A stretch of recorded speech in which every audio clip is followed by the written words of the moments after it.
ప్రభువు నామమునకు మహిమ కలుగునుగాక. ప్రభువునందు ప్రియమైన వాళ్ళారా, ప్రభు మహాకృపను బట్టి ఆయన సన్నిధానానికి వచ్చి ఆయన అమూల్యమైన మాటలను ధ్యానించుటకు దేవాది దేవుడు ఈ దినకాలం మనకు సహాయం చేసిన విధానాన్ని బట్టి దేవాది దేవునికి ఎంతగానో మనం రుణస్థులమై ఉన్నాం. ఆయన మహా కనికరం చొప్పున కృప చొప్పున ఈ రీతిగా సజీవు లెక్కలో ఉండి ఆయన శ్రేష్టమైన మాటలను ధ్యానించుటకు దేవుడు మనకు కృప చూపించినందుకు దేవునికి నిండు మనసుతో స్తుతులు స్తోత్రములు చెల్లించుకుంటూ చేరువచ్చిన మీకందరికీ ప్రభు అయిన యేసుక్రీస్తు నామంలో వందనములు. మంచిది ప్రియమైన వాళ్ళరా, దినదినము నూతన మాటలు మనం రోజు బైబిల్ చదువుతున్నట్లయితేనా, రోజు చదివిన మాటలైనప్పటికీ ఏదో ఒక మాట మనల్ని తాకుతూ ఉంటుంది, హెచ్చరిక చేస్తుంది. ఎలా అంటే బలహీనమైన ప్రతిసారి ఈ బలమైన మాటలను ధ్యానిస్తున్నప్పుడు మన బలహీనతలన్నింటినీ దేవుడు వాక్యం చేత దూరపరిచి మనల్ని బలపరిచేవాడుగా ఉన్నాడు. కాబట్టి వాక్యాన్ని ప్రేమిస్తూ వాక్యంలో బలపడుతున్న మనల్నందరినీ దేవుడు దీవిస్తున్నందుకే దేవునికి స్తోత్రములు చెల్లించుకుంటూ ఈ దినకాలము ఏర్పాటు చేసుకున్న అంశభాగం ఏదనగా, అనేక మంది స్త్రీలను గురించి మనం ధ్యానం చేస్తూ ఉన్నాం. కాబట్టి ఈ దినకాలం కూడా ఒక స్త్రీని మనం జ్ఞాపకం చేసుకోవాలని నేను సిద్ధపడి ఉన్నాను.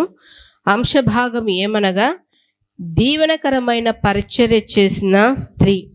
దీవెనకరమైన పరిచర్య చేసిన స్త్రీ ఎవరా స్త్రీ?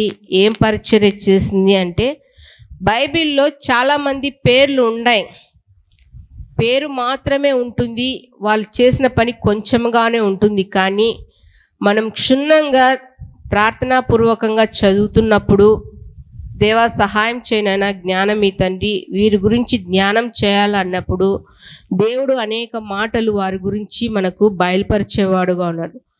ఇక్కడ కూడా ఈ స్త్రీ పేరు మాత్రమే ఉంది, ఆమె గురించి ఒక్క వచనంలోనే ఉంది. కానీ ఆమె ఏమేం పరిచర్య చేసింది, ఎలాగ పరిచర్యలో సంఘంలో ఎలా సహకారిగా ఉంది, ఆమె పేరు జీవగ్రంథంలో ఎట్లా లిఖించబడింది, ఆమె పరిచర్యకు ఎంత సువాసనకరంగా ఉందో మనం ఈ దినకాలం గ్రహించవలసిన వారమై ఉన్నాం.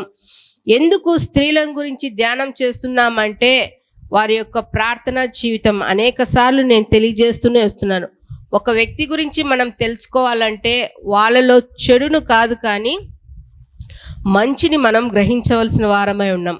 చాలామంది స్త్రీమూర్తులు మంచివారు ఉన్నారు, చెడ్డవారు ఉన్నారు, దేవునికి భయపడే వ్యక్తులు ఉన్నారు, దేవుణ్ణి తృణీకరించిన వారు ఉన్నారు. కానీ అందరినీ మనము తెలుసుకుని వారి యొక్క ప్రార్థనా జీవితం ఎలా ఉంది, వారికి సమస్యలు వచ్చినా ఇబ్బందులు వచ్చినా వారి కుటుంబాన్ని ప్రార్థనలో ఏ రీతిగా కట్టుకున్నారో అవి మనకు చాలా అవసరమై ఉన్నాయి. ఎందుకంటే మనం ఎప్పుడైనా బలహీనమైనప్పుడు వారి గురించి మనం ధ్యానం చేస్తున్నప్పుడు మనం కూడా ఆ రీతిగానే ప్రార్థన చేయాలి, ఆ రీతిగానే దేవునిలో కట్టబడాలి, నా కుటుంబం కూడా వారి కుటుంబం లాగే ఉండాలని ఆశ తలంపు అనేది మనకు పుడుతుంది. మంచిది, మీ పరిశుద్ధ గ్రంథాలు తెరిచినట్లయితేనా ఆమె గురించి మనం ధ్యానం చేద్దాము. పరిశుద్ధ గ్రంథం నుండి క్రొత్త నిబంధన గ్రంథము, అపోస్తలుడైన పౌలు రోమీయులకు రాసిన పత్రిక 16వ అధ్యాయము 12వ వచనంలో ఆమె గురించి వ్రాయబడి ఉన్నది. ప్రభువునందు ప్రయాసపడు త్రుపైనాకును త్రుపోసాకును వందనములు, ప్రియురాలగు పెరిస్తునకు వందనములు, ఆమె ప్రభువునందు బహుగా ప్రయాసపడెను. ఇక్కడ ఒక స్త్రీ పేరు, ముగ్గురు స్త్రీలు ఉన్నారు, వారిలో నేను ఒకరిని ఎంచుకొని ఉన్నారు. ఎవరు అంటే పెరిస్సు. ఈమె ఏం ప్రయాసపడింది, ఏమి చేసింది అంటే, లోకంలో ఒక సామెత ఉంది. ఏమా సామెత అంటే, ఇంటికి దీపం ఎవరంటారు? ఇల్లాలు. పాత సామెతే. ఇల్లును చూసి ఇల్లాలను చూడమంటారు, ఇల్లాలను చూసి ఇల్లు చూడమంటారు. కానీ ఇంటికి దీపం ఇల్లాలైతే ఆ ఇల్లాలికి దీపం ఏమై ఉండాలంట? దేవుని వాక్యమై ఉండాలంట. ఒక్క స్త్రీకే వాక్యం కాదు కానీ కుటుంబానికి అంతటికీ దేవుని వాక్యం చాలా అవసరమైంది. వాక్యం వెలుగులో మనం నడుస్తున్నట్లయితే మన ముందు ఉన్న ప్రతి అంధకారాన్నింటినీ వాక్యపు వెలుగులో వాటిని దూరపరిచే వారంగా ఉన్నాం. నేటి దినకాలంలో వాక్యపు వెలుగులో నడవలేక లోకానుసారమైన జీవితాలు నడిచే స్త్రీలు చాలా మంది ఉన్నారు. ఎందుకు ఈ మాట అంటున్నారంటేనా, భర్త ఉన్నప్పుడు ప్రార్థనా జీవితాన్ని కొనసాగిస్తారు, భర్త లేనప్పుడు లోకానుసారమైన జీవితాన్ని జీవిస్తారు. అంటే 2 పడవల మీద కాలేస్తారు.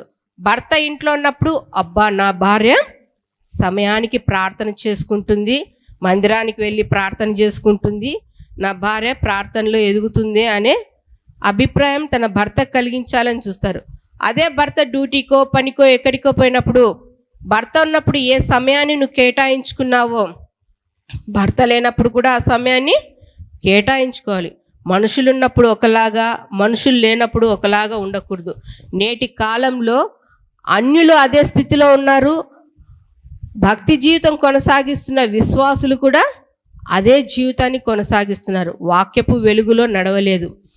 అలా నడవకోకుండా ఎట్లున్నారంటే లోకానుసారమైన సినిమాలు, సీరియల్స్, ముసలమ్మ ముచ్చట్లు, ఆ ఇంటికాడ కొంచేపు, ఈ ఇంటికాడ కొంచేపు, ఆరుగు మీద కొంచేపు కూర్చొని కాలాన్ని వృధాగా వ్యర్థపరుచుకుంటుంటారే కానీ దేవుని గూర్చిన సంగతులు తెలుసుకుందాము, పరిశుద్ధ లేఖనాలలో ఏ మాటలు ఉన్నాయి, ఆ మాటల ద్వారా నా జీవితానికి ఏమన్నా ఉపయోగపడతాయా, నా కుటుంబానికి ఏమన్నా ఉపయోగపడతాయా, ఈ మాటలు నేను నేర్చుకోవడం ద్వారా నా బిడ్డలకు ఈ మాటలు నేను చెప్పుకోగలుగుతాను, వారు త్రోవ తప్పకోకుండా దేవుని మార్గంలో నడుస్తారని ఆలోచన చాలా మందికి లేదు.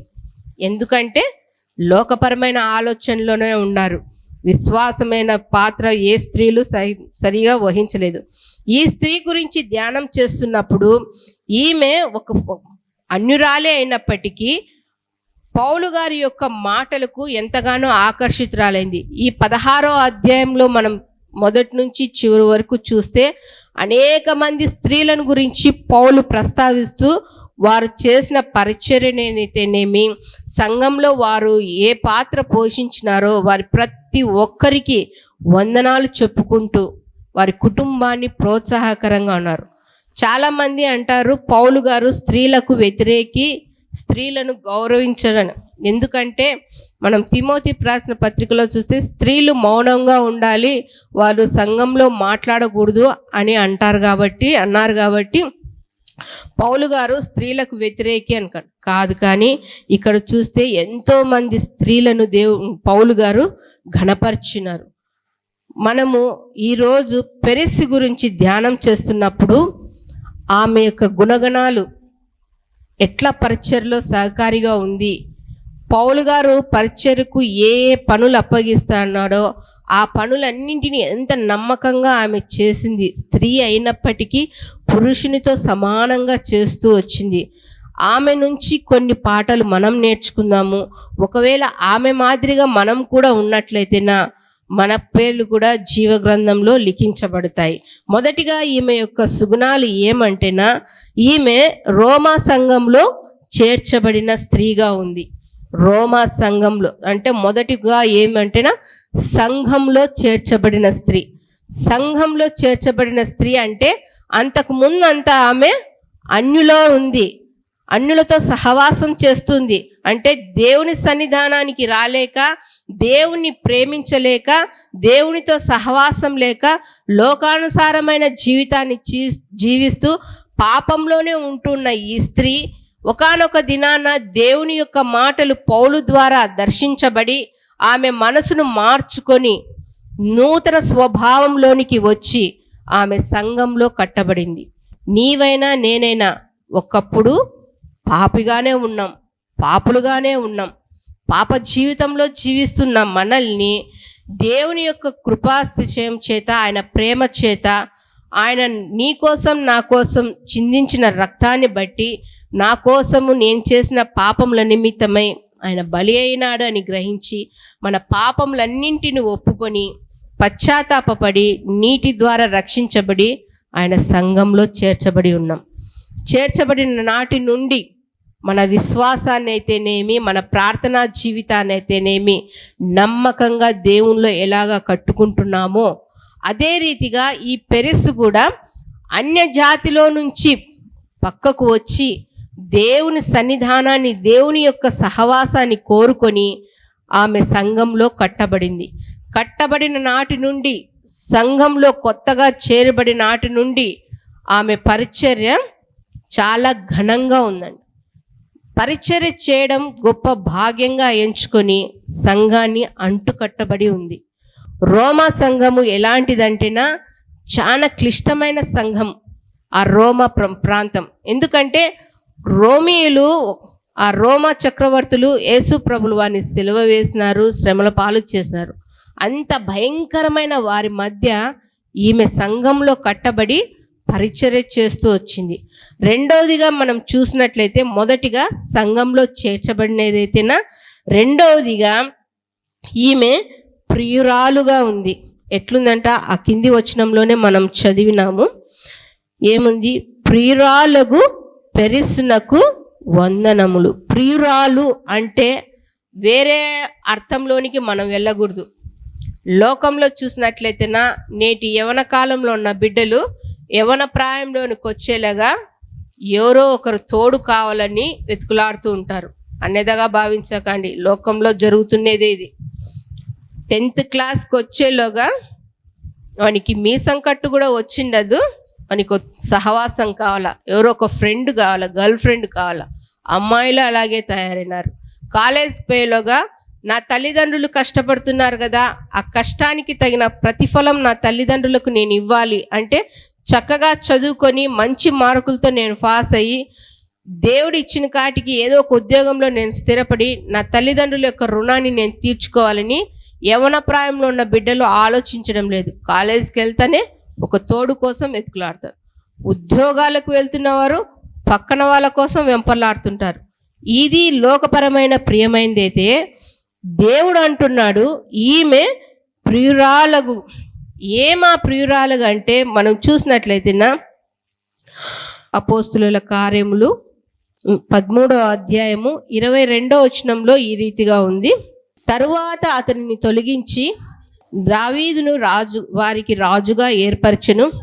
మరియు ఆయన, నేను యెషయి కుమారుడైన దావీదును కనుగొంటిని, అతడు నా ఇష్టానుసారుడైన మనుషుడు, అతడు నా ఉద్దేశములన్నీ నెరవేర్చునని చెప్పి అతనిని గూర్చి సాక్ష్యం. ఎవరిస్తున్నారండి ఈ సాక్ష్యము? సర్వాధికారైన దేవుడే దావీదును అంటున్నాడు. ఏమని? ఇతడు నా ఇష్టానుసారుడైన మనుష్యుడు అంటే దేవునికి ప్రియంగా ఉన్నారు. ప్రియమైన వాళ్ళరా, ఈ మాటలు వింటున్నాం, టీవీలో వింటున్న వాళ్ళైనా, ఇన్ని సంవత్సరాలు ప్రార్థనా జీవితాన్ని కొనసాగిస్తూ విశ్వాసంలో బలపడుతున్న నీవు దేవునికి ప్రియమైన వారుగా ఉన్నారా?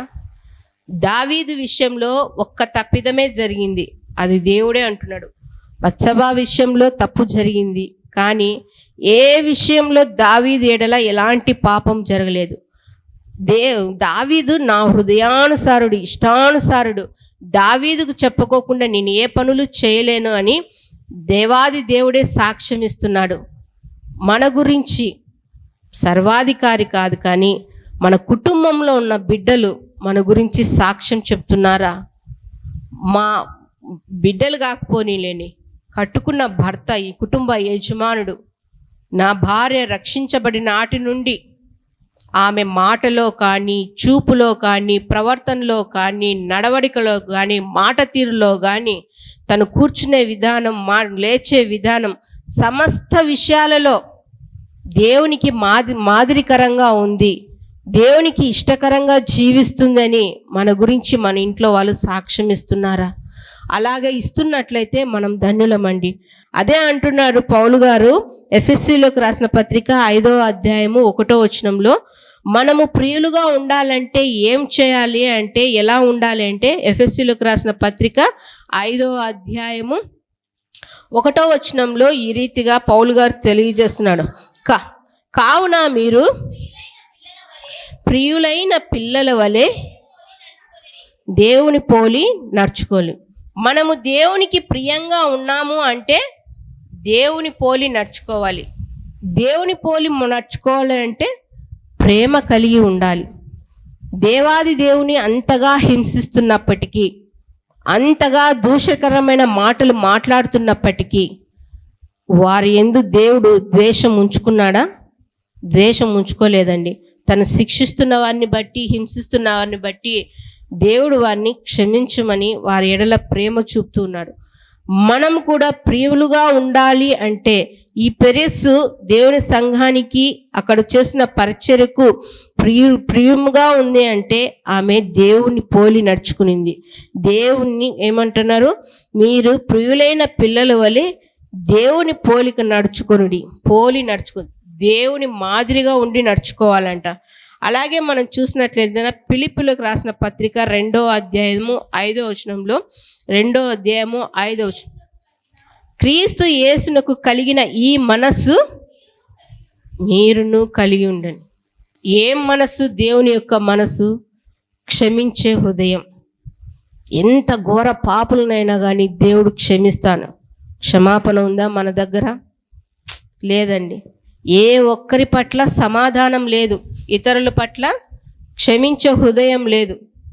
మొన్న దినకాలము ఆదివారము ఆరాధన జరుగుతుంది. అందరూ లైన్గా కూర్చుంటాం. నేను ఒక అమ్మాయికి చెప్పాను, అమ్మ లైన్లో కూర్చోమ్మా, లైన్ తప్పిపోతుంది అని. సంఘంలో ఎవరికన్నా విరోధులు ఉన్నారా?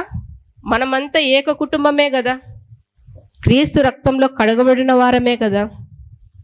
ఒకరికి ఎందుకు సమాధానం లేదు?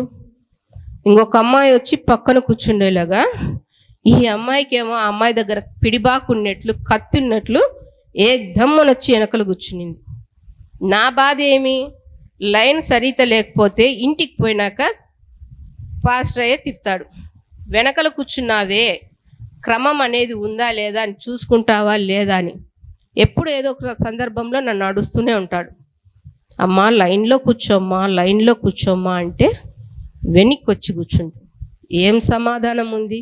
పిల్లప్పటి నుంచి నువ్వు వాక్యంలో ఎదుగుతూ ఉన్నావు కదా, క్షమించే హృదయం ఉందా? నువ్వే ఇట్లుంటే రేపొద్దున నీ బిడ్డలు ఇతరుల సమాధానం కలిగి ఉంటారా? ఏం వాక్యంలో ఎదుగుతున్నారు? దేవుడు అంటున్నాడు, ఏమంటున్నాడు ఇక్కడ 5వ వచనంలో, క్రీస్తు యేసునకు కలిగిన ఈ మనసును మీరును కలిగి ఉండండి. ఆ మనసు కలిగి ఉంటే దినదినము నీ కుటుంబంలో అభివృద్ధి ఉంటుందే కానీ ఏముండదండి. 3వదిగా మనం చూసినట్లయితే పరిచర్యకు ప్రయాస పడిందంట. ఏం ప్రయాస అంటే 2 ప్రయాసలు ఉన్నాయంట. ఏంటంటేనా, ప్రభువునందు ప్రయాస ఒకటైతే ప్రభువు లేకోకుండా చేసే ప్రయాస ఇంకొకటంట. ప్రభువునందు ఉండే ప్రయాస ఒకటి, 2వది ప్రభువు లేకోకుండా చేసే ప్రయాస ఒకటి. ఆ ప్రభువు లేకోకుండా చేసే ప్రయాస ఏదో 127వ కీర్తన చూడండి. దేవుడు లేకోకుండా ఎంత కష్టపడినా ఏం లాభం కలుగుతుంది? అదే కీర్తనాకారుడు అంటున్నారు, 127వ కీర్తన 2వ వచనంలో ఈ రీతిగా దేవుని వాక్యం, మీరు వేకువనే లేచి చాలా రాత్రి అయిన తర్వాత పండుకొనుచు కష్టార్జితమైన ఆహారము తినుచుండుట వ్యర్థమే. దేవుడు లేకోకుండా, దేవుని సన్నిధానము లేకోకుండా, దేవుని యొక్క కృప లేకోకుండా, దేవుని యొక్క కనికరం లేకోకుండా పొద్దు పొడవక ముందే లేచి, అంటే ఇంకా చీకటిగానే ఉండగానే లేచి అదరా బదరా పనులన్నింటినీ ముగించుకొని ప్రయాసపడుతూ పనికో ఉద్యోగానికో ఎక్కడికో ఒకడికి వెళ్తున్నావు కదా, కుటుంబ పోషణ నిమిత్తమే. ఉదయం తెల్లవారక ముందే వెళ్ళి చాలా రాత్రి అయిన తర్వాత అందరూ నిద్రిస్తుండగా ఇంటికి వస్తావు చూడు. అంత ప్రయాసపడినా నీకేమన్నా లాభం కలుగుతుందా? అది దేవుడు లేకోకుండా నువ్వు ఎంత కష్టపడినా అదే వ్యర్థం. అదే దేవుడుని కలిగి, అంటే దేవుని సన్నిధానాన్ని ప్రేమిస్తూ, దేవా ఈ దినకాలాన్ని నువ్వు బహుమానంగా ఇచ్చినావు, నాతో కూడా నువ్వు ఉండు, నేను వెళ్ళే ప్రతి మార్గంలో నువ్వు ఉండు, నా ప్రయాసనంతటిని నువ్వు చూస్తున్నావని దేవుని సన్నిధానంలో మొరపెట్టి నువ్వు అడుగులు వేస్తూ ఉన్నప్పుడైతే నీ ప్రతి ప్రయాసను దేవుడు వ్యర్థపరచడు. అదే కొరింథీయులకు రాసిన మొదటి పత్రిక 15వ అధ్యాయం 58వ వచనంలో అంటారు కదా, ప్రభువునందు మీ ప్రయాస వ్యర్థము కాదు, స్థిరులను కదలని వారును ప్రభువు కార్యాభివృద్ధి ఆసక్తులై ఎల్లప్పుడూ ఉండాలంటే దేవుణ్ణి నువ్వు ఎప్పుడైతే అంటకట్టబడి ఉంటావో, దేవునిలో ఎప్పుడైతే నువ్వు ఉంటావో, నువ్వు చేసే ప్రతి పనిలో దేవుని తోడు నీడ నీకుంటుంది. ఈమె పరిచర్య విషయంలో ఎంతగానో ప్రయాసపడుతూ వచ్చింది. ఎంత ప్రయాసపడుతుందంటేనా ప్రియమైన వాళ్ళని మనం చూస్తున్నాము. ఈ ఫిలిప్పీయులకు రాసిన పత్రికలోనే ప్రతి ఒక్కరూ తమ సొంత కార్యాలనే చూసుకుంటున్నారే కానీ దేవుని కార్యాలను చూసేవారుగా లేరు. అంటే దేవుని పరిచర్య చేయాలా, దేవుని సన్నిధానంలో ఒక పనినైనా చేయాలా, ఆయన కోసం నా గుప్పిళ్ళు విప్పాలా, ఆయన సేవ నేను చెయ్యాలా, ఆయన మాటలను ఇతరులకు ప్రకటించాలా, నా రక్షణ అనుభవం ఇతరులకు సాక్షిగా నేను ఉండాలా, నా కుటుంబంలో నశించిపోతున్న వారికి నా దేవుని మాటలు నేను ప్రకటించాలా, ఇదిగో దేవునిలో నేను ఎంత ఆనందంగా ఉన్నానో నా కుటుంబంలో నశించిపోతున్న వారు కూడా ఆనందంగా ఉండాలి, నా రక్త సంబంధికులైతేనే ఎవరైనా కానీ ప్రతి ఒక్కరూ రక్షించబడి దేవుని సన్నిధానంలో ఉండాలనే ప్రయాస చాలా మందికి లేదండి. ఎంతసేపు నా ఉద్యోగము, నా జీతము, నా కుటుంబము, నా బిడ్డలు, నా కుటుంబం బాగుండాలని దీనికోసమే ప్రయాసపడుతున్నారే కానీ దేవుని కోసం ప్రయాసపడేవారు చాలా తక్కువ. చూద్దామా దేవుని కోసము పౌలు గారు ఎన్ని ప్రయాసలు పడినారంటే, కొరింథీయులకు రాసిన 2వ పత్రిక 11వ అధ్యాయము 23వ వచనం కానుండి అంతా వద్దు కానీ 30 వచనాలు మనం చదివితే ప్రభువు కోసం ఒకప్పుడు సౌలుగా ఉన్నాడు, హింసకుడుగా ఉన్నాడు, దూషకుడుగా ఉన్నాడు, దేవుని పరిచర్య చేసే వారిని ఎంతగానో హింసిస్తున్న ఈ సౌలు ఎప్పుడైతే దేవుని యొక్క దర్శనం కలిగి దేవుని బిడ్డగా మార్చబడి పౌలుగా అయినాడో, ఆయన ఏర్పరచబడినప్పటి నాటి నుండి పౌలు గారికి కలిగిన హింసలు అనేకములండి. ఈయన పడిన హింసలలో ఏ ఒక్కటన్నా మనం అనుభవించి ఉన్నామా? ఒకవేళ అనుభవించి ఉన్నట్లయితే మనం ధన్యులం. ఎన్నో నిద్రలేని రాత్రులు, ఉపవాసాలు, జాగారాలు, దెబ్బలు, కొరడా దెబ్బలు, రాళ్లతో కొట్టబడి తిట్టబడి ఆ వచనాలన్నీ చదువుతున్నప్పుడు యేసుక్రీస్తుల వారి వలె ఎన్నో ఇబ్బందులు ఎదురైనాయండి. పౌలు గారికి పరిచర్య నిమిత్తమై ప్రయాసపడుతున్నాడు. ఆయన ఇచ్చే జీవ కిరీటాన్ని నేను పొందుకోవాలి, ఆ కిరీటం పొందుకోవడానికి ఎన్ని అవమానాలైనా ఎన్ని ఇబ్బందులైనా నేను ఎదుర్కొంటానని అన్ని ఇబ్బందులు ఎదుర్కొని చివరకు తలఛేదనం చేయించబడి హతసాక్షి అయినాడు పౌలు గారు. ప్రియమైన వాళ్ళరా, ప్రభువునందు మనం పడే ప్రయాస ఎప్పటికీ వ్యర్థం కాదండి. అది ఏదో ఒక రోజు ఫలరూపమై మన బిడ్డలకో మన కుటుంబానికో ఆదర్శంగా ఉంటుందండి. ఈ పెరిస్సు కూడా ప్రభు పరిచర్య నిమిత్తమై ఎంతగానో ప్రయాసపడిందండి. ఆ ప్రయాస ఎప్పటికీ వృధా కాలేదు. మనం చూస్తున్నట్లయితే ఆ రోమా సంఘము అంత క్లిష్ట పరిస్థితిలో ఉన్నప్పటికీ పరిచర్య నిమిత్తమై ఎక్కడైనా ఏదైనా ప్రాంతానికి వెళ్ళాలంటే పురుషులతో సమానంగా ఈమె కూడా సువార్తను ప్రకటించడానికి ఈ పెరిస్సు ఒక సాధనంగా ఉందండి పౌలు గారికి. ఇంగ్లాండ్ దేశాన్ని ఉర్రూతలూగించిన జాన్ వెస్లీ గారు తన 80 సంవత్సరాల వరకు, అంటే పండు వృద్ధాప్యం వరకు తన తల్లి సూసన్నా వెస్లీ ఏ రీతిగా వారి వాక్యంలో పెంచిందో 19 మంది కుమారుల దగ్గర మోకరించి కన్నీటి ప్రార్థన చేస్తున్నప్పుడు వాళ్ళందరూ ఫలవంతమైనారు, పరిచర్యకు ఎంతగానో ఉపయోగపడినారు.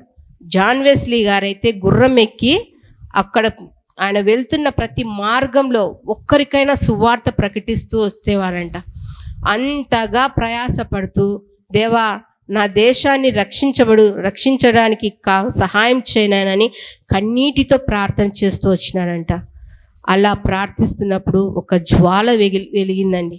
అంటే ఇంగ్లాండ్ దేశం అంతా యేసుక్రీస్తు యొక్క సువార్తను ప్రకటించడానికి కృప చూపించినాడు దేవుడు. మనమేం పరిచర్య చేస్తున్నాం? స్వల్పమండి మన పరిచర్య. మన జీవితమే ఒక సాక్ష్యంగా ఉండి, ప్రభువును నమ్ముకుని నాటి నుండి నేటి దినకాలం వరకు నా జీవితం ఎలా ఉందో, మన జీవితాలు ఎలా ఉన్నాయో ఇతరులకు సాక్ష్య రూపంలో సువార్తను ప్రకటించాలండి. పరిచర్య చేయడానికి ఎంతగానో ప్రయాసపడాలి.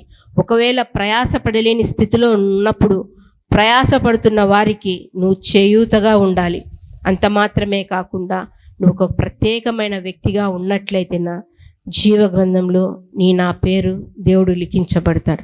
ఈ పెరెస్సు పేరు కూడా లిఖించబడింది కాబట్టి ఆమె గురించి కొన్ని మాటలు మనం ధ్యానం చేస్తూ వచ్చినాం. కాబట్టి ఆమె జీవితం మాదిరిగానే పురుషులే ప్రయాసపడాలి పరిచర్యలో, స్త్రీల పరిచర్యలో ప్రయాసపడకూడదు కాదు, కానీ ప్రతి ఒక్కరూ దేవుని పరిచర్యలో ప్రయాసపడినట్లయితేనా దేవుడు నిండార్లుగా దీవించేవాడుగా ఉన్నాడు. ప్రార్థన చేసుకుందాం. మహాఘనుడు అయిన మా ప్రియా పరలోకపు తండ్రి, మీ పరిశుద్ధమైన నామమునకు స్తోత్రములు తండ్రి. ఇంతవరకు మీ కృపలో తండ్రి పరిశుద్ధ గ్రంథంలో ఉన్న పెరెస్సు గురించి కొన్ని మాటలు మేము ధ్యానించుటకు తండ్రి కృప చూపించిన విధానానికి స్తోత్రములైనా.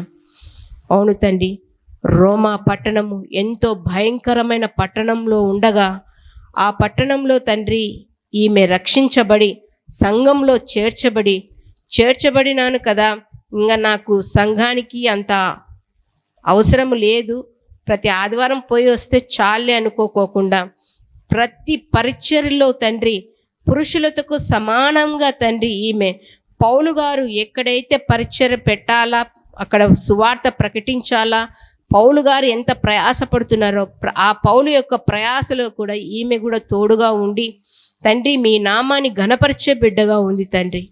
దేవా, ఈమె గురించి కొన్ని మాటలు మేము ధ్యానించినప్పుడు మా విశ్వాస జీవితంలో కూడా తండ్రి పరిచర్యలో మంచి సహకారులుగా ఉండి పరిచర్య చేస్తూ దేవా మీ మాటలు తండ్రి ఇంకా నశించిపోతున్న ప్రతి వారికి వివరించుటకు తండ్రి కృప చూపించమని అడుగుచున్నాం తండ్రి.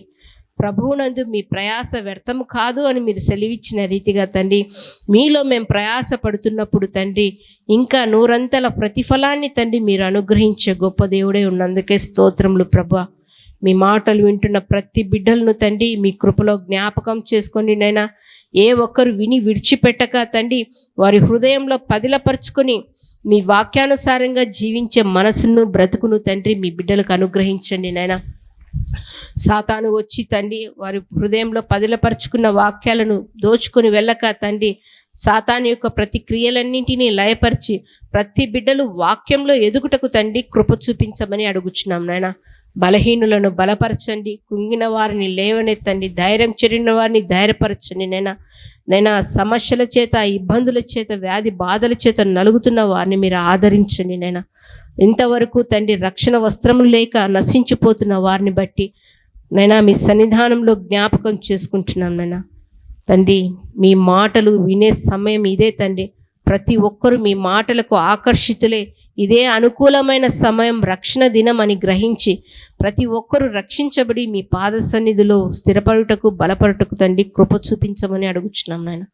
మీ బిడ్డలందరినీ మీ కృపా హస్తాలకు అప్పగించుకుంటున్నాం నాయన.